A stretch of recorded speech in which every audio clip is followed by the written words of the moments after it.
11 तारखेला दुपारी 12:30 वाजता पुढारी न्यूजवरती मुंबईच्या लोकमान्य टिळक रुग्णालयातलं म्हणजे सायन हॉस्पिटलचं धक्कादायक आणि मुंबईकरांच्या जीवाशी खेळणारं वास्तव आम्ही दाखवलं आणि बरोबर 1:15 म्हणजे बातमी दाखवली तर पाऊण तासात त्याची दखल घेतली गेली। मुंबई महानगरपालिकेच्या विरोधी पक्षनेत्या किशोरीताई पेडणेकर या सायन रुग्णालयात आला आणि पुढारी न्यूजनी जी बातमी दाखवली होती त्याच्यावरती जी आहे ते गांभीर्यानं ती बातमी होती, ती बातमीची दखल जी घेतली गेली। आपल्या किशोरीताई पुढारी न्यूजवर एक बातमी दाखवली, काही दिवसांनी सायन हॉस्पिटल आग लागली होती, फायर एक्सटिंग्विशरलाच इमर्जन्सी वॉर्डमध्ये ॲडमिट करावं लागतंय की काय अशी परिस्थिती आहे। तुम्ही आला, तुम्हाला काय दिसलं? मुळामध्ये या गोष्टी फायर सेक्शन जे इथले इंजिनियर असणार आणि फायरचे जे ऑफिसर असे सगळ्यांना अपॉइंट केलेले आहेत, CFOचं ह्याच्याकडे लक्ष आहे का इमारतीच्या फायली फक्त सँक्शन करण्यासाठी हे फायरवाले आहेत का? हे हॉस्पिटलमधलं संच आहे आणि हा जो संच ज्या वेळेला अचानक छोट्या ह्याच्यामध्ये आग लागली तिचं मोठ्यामध्ये रूपांतर होतं आणि आज आपण पाहिलं आहे एकेका ठिकाणी 200, 250, 300 लोक उपस्थित आहेत, मग ते कुठलाही वॉर्ड असो OPD असो, आणि जर आग लागल्यानंतर त्वरित विझवण्यासाठी जे संच लावले गेले या संचाची तारीख मी ते सांगतो, तारीख दाखवा, पुढारी न्यूजवरती बातमी दाखवली 28/2/2025 आहे। एक्सपायरी कधी आहे तर 27/2/2026। 27/2 हां 27/2/2026 म्हणजे फेब्रुवारी ते बदलायला पाहिजे होतं। आज मार्च गेला, फेब्रुवारी पण गेला, मार्च गेला आणि आता अर्धा एप्रिल गेला।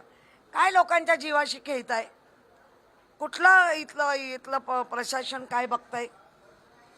आता आपण चौकशी करतोय। काय कारवाईची मागणी कराल तुम्ही? आणि पुढारी न्यूजवर त्याच्यावरती ज्या नेमणुका आहेत, मग इथला इंजिनियर असेल, मेंटेनन्स इंजिनियर, इथला CFOचा अधिकारी असेल, यांना कारवाई यांच्यात झाली पाहिजे।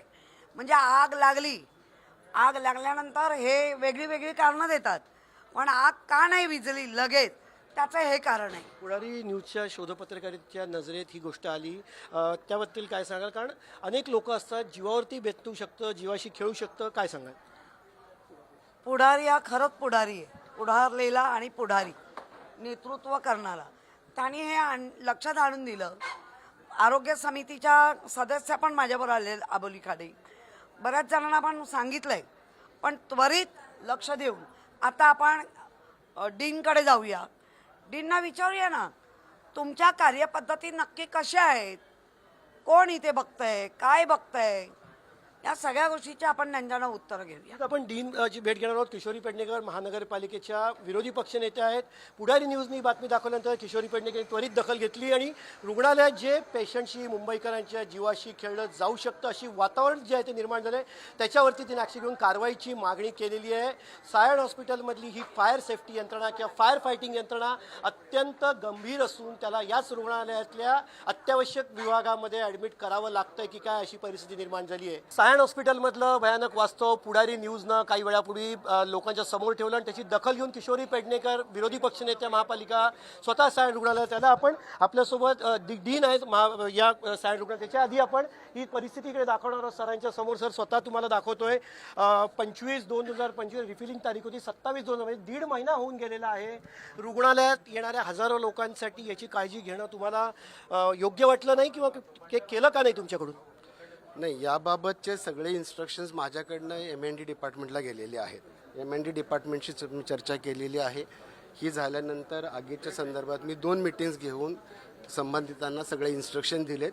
या व्यतिरिक्त आम्ही एक चेकलिस्ट बनवतोय, ती ॲक्च्युली आता ह्या एनेबल याच्यामुळे ती अडकलेली आहे।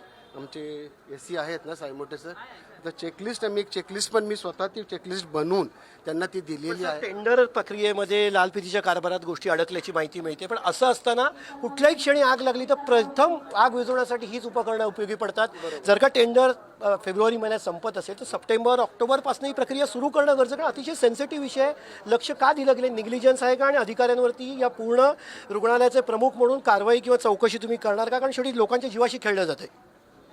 नाही, या बाबतीत जर आता थेट प्रश्न, चौकशी करणार का आणि कारवाई करणार का? कारण वास्तव पुन्हा एकदा दाखवतोय, वास्तव आपल्या समोर आहे. टेंडर प्रक्रिया, तुमचे अधिकारी जिथे त्यांनी टेंडर प्रक्रियेत अडकल्याचं विरोधी पक्ष नेत्यांना सांगितलं.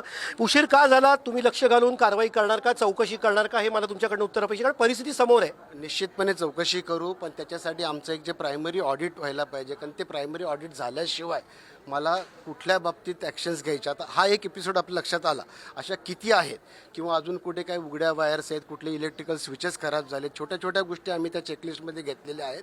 ती चेकलिस्टची एकदा आमचं पूर्ण ऑडिट झालं की आम्ही त्याच्यावरती पुढील हे कधीपर्यंत? कारण गेल्या मंगळवारी रुग्णालयात आग लागली होती. अतिशय छोटा भाग आहे, डेन्सिटी ऑफ पॉप्युलेशन जास्त असतं इथे. असं असताना हे कधीपर्यंत नीट होईल? पुढारी न्यूजनी 1.5 तासापूर्वी बातमी दाखवली आणि आता त्याची दखल घेतली गेली. तुम्ही किती दिवसात करायचं आश्वासन ऑन कॅमेरा देत आहे? मंगळवारची सुट्टी आली, पण बुधवारपर्यंत आमची चेकलिस्ट रेडी होईल, ती जाईल आणि पुढच्या शनिवारपर्यंत आम्ही अपेक्षा करतोय की आम्हाला सगळं एक ऑडिट येईल. त्याच्यानंतर एक 10 दिवस द्या मला. 10 साधारण त्या प्रक्रियेला महिना जाईल. हा महिना जाईल. पण सर, या महिन्यात जर का दुर्घटना घडली तर जबाबदारी कोणाची? कारण प्रशासनाचा निष्काळजीपणा आहे, योग्य काळजी घेतली गेली नाही. मग इन बिटवीन जर का काही दुर्घटना घडली तर त्याच्यासाठी काही पर्यायी व्यवस्था तुम्ही करणार आहात का? कारण इथे काही फायर टँकर्स मागवणं किंवा फायर ब्रिगेडच्या गाड्या मागून ठेवाव्या लागणार आहेत का? कारण गंभीर आहे, लोक असतात, आग लागू शकते. कारण आपली यंत्रणा वायरिंगवरती सुद्धा तुम्ही प्रश्नचिन्ह उपस्थित केलेले आहे. शॉर्ट सर्किट होऊन आग लागू शकते. एवढा मोठा कॅम्पस आहे, इथे लोकसंख्या भरपूर आहे, येणारे रुग्ण त्यांचे नातेवाईक फार मोठ्या प्रमाणात आहेत आणि त्या बाबतीमध्ये याचा साधारणपणे अंदाज घेऊन मागच्याच बुधवारी मी आमची NCC जी आता जी नवीन कन्स्ट्रक्शन कंपनी आहे, त्याच्यामध्ये आमचे सगळे स्टेक होल्डर्स असतात, त्यांच्याबरोबर मीटिंग घेतलेली आहे आणि त्यांना तशा सूचना दिलेल्या आहेत. धन्यवाद सर. लवकरात लवकर ही यंत्रणा होऊन मुंबईकरांच्या जीवाची काळजी घ्याल अशी अपेक्षा आहे. 1 महिन्याचं आश्वासन दिलेलं आहे. सगळी कागदोपत्री प्रक्रिया पूर्ण करून 1 महिन्याच्या आत तिकडे हे फायर एक्स्टिंग्विशर्स नवीन लागतील. नवीन तारीख असेल. पुढारी न्यूज याचा पाठपुरावा करेल. 1 महिन्यानंतर सर आम्ही स्वतः तुमच्याकडे येऊन याचा पाठपुरावा करू आणि तेव्हा लागलेलं असेल अशी आपण अपेक्षा करूया. कॅमेरा पर्सन नागेश धोत्रेसह पंकज दळवी, पुढारी न्यूज, मुंबई.